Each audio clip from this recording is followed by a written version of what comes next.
galerinha, tudo bom com vocês? Espero que todos estejam em paz. Então vamos lá. Nessa aula nós iremos discutir os fluxos migratórios no Brasil. Vamos entender a dinâmica de deslocamento das pessoas no nosso território. Quais fatores proporcionam esses fluxos migratórios? E assim entender o que é a migração pendular e migração sazonal. Os fluxos migratórios no Brasil ocorrem desde o período colonial. Isso por fatores econômicos. Por exemplo, a região Nordeste, que já foi um celeiro da produção de cana-de-açúcar, quando entrou em declínio, muitos migrantes se deslocaram dessa região em direção a Minas Gerais por conta de quê? Da exploração do ouro. Posteriormente, no século XIX, com a ascensão da lavoura cafeeira, isso fez com que ocorresse um deslocamento dessas pessoas para essa região sudeste e, posteriormente, com o processo de industrialização, esse deslocamento do nordeste para o sudeste foi se acentuando. Para vocês terem noção, 40% da nossa população ela vive fora do seu local de origem. E esse deslocamento e fluxos migratórios começou a se acentuar a partir do século XX, principalmente em 1940, 50 e 60, quando começou a ocorrer essa efetivação da industrialização, ocasionou aqui no nosso território o chamado êxodo rural, que é a saída do homem do campo para a cidade. Esse êxodo rural ele foi acentuado devido ao quê? À industrialização que começou a ocorrer na região sudeste e, consequentemente, à urbanização.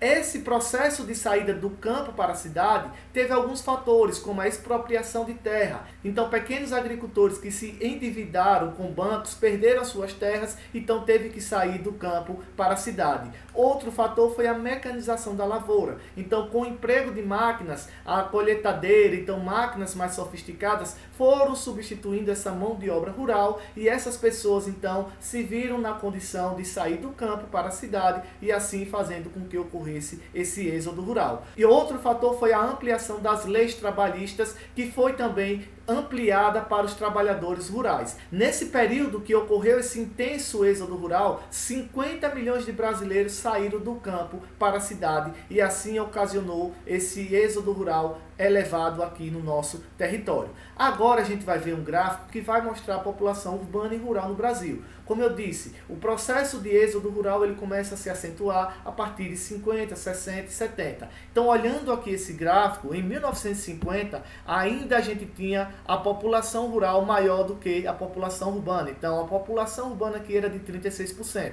À medida em que foi se efetivando esse processo de industrialização, 45% passou a ser população urbana em 1960. Em 70, 56%, ou seja, a população urbana superou a população rural. Em 2010, que foi o último censo, 84% da população é urbana aqui no nosso território. Isso mostra o intenso êxodo rural que foi ocasionado desde a década de 40 até os nossos dias atuais. Beleza, pessoal? Agora a gente vai analisar a migração interregional. O que são migrações interregionais? O deslocamento de uma região para outra. Então, a partir da década de 50 e 60, a região sudeste passou a ser um polo de atração de imigrantes. Isso por conta de quê? Da industrialização. Então, muitos nordestinos se deslocaram nesse período em direção à região sudeste por conta do processo de industrialização. A partir da década de 60 e 70, esse fluxo migratório ele começou a se diversificar. Ainda continuou a migração dos nordestinos para a região sudeste para trabalhar na indústria, contudo, esses nordestinos também, a partir das novas fronteiras agrícolas e para trabalhar no garimpo no norte, começou a ter esse deslocamento dos nordestinos para a região norte e também dos migrantes do sudeste para a região centro-oeste, principalmente na década de 60, que foi o período de construção de Brasília. Nas décadas de 70 e 80, esse fluxo migratório ele começou a se intensificar mais ainda nessas novas fronteiras, principalmente na região centro-oeste e região norte do país, fazendo com que esse fluxo migratório e essa migração interregional no Brasil ela fosse se diversificando.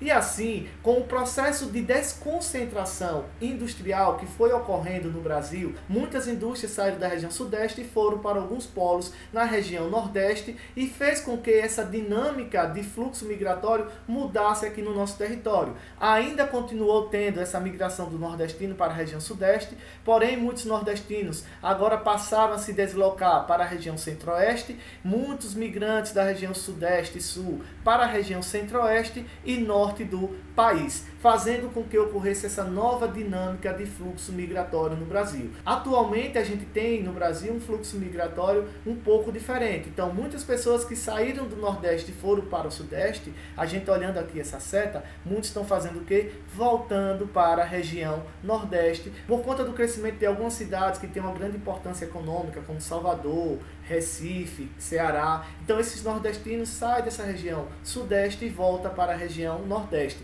Porém, ainda continua esse deslocamento de imigrantes da região Nordeste para a região Norte e na região Centro-Oeste. E assim a gente viu esse fluxo migratório interregional aqui no nosso território ao longo das décadas.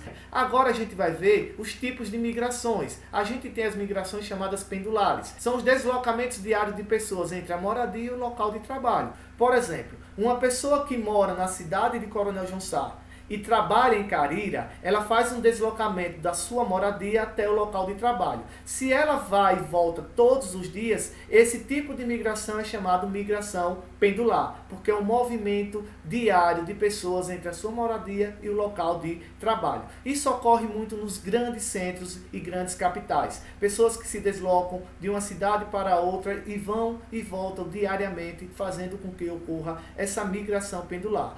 Outro tipo de migração é a migração temporária ou sazonais. Essas migrações ocorrem pelo deslocamento de imigrantes que residem durante um período de dias, meses ou anos em outro lugar. Então, ocorre muito com agricultores que vão complementar sua renda. Então eles saem do seu local, vão trabalhar em locais para fazer a colheita, por exemplo, da cana-de-açúcar no período de safra. Quando acaba esse período, ele volta para a sua terra. Então esses períodos de migração que podem demorar dias, meses ou anos, a gente chama de migração temporária ou sazonais. E assim, galerinha, a gente viu nessa aula o fluxo migratório no nosso território ao longo das décadas e as regiões que mais têm deslocamento de pessoas imigrantes no nosso território. Desse modo, galerinha, a gente fica por aqui. Utilizem a aula, leiam os textos, fiquem em paz e um abraço a todos.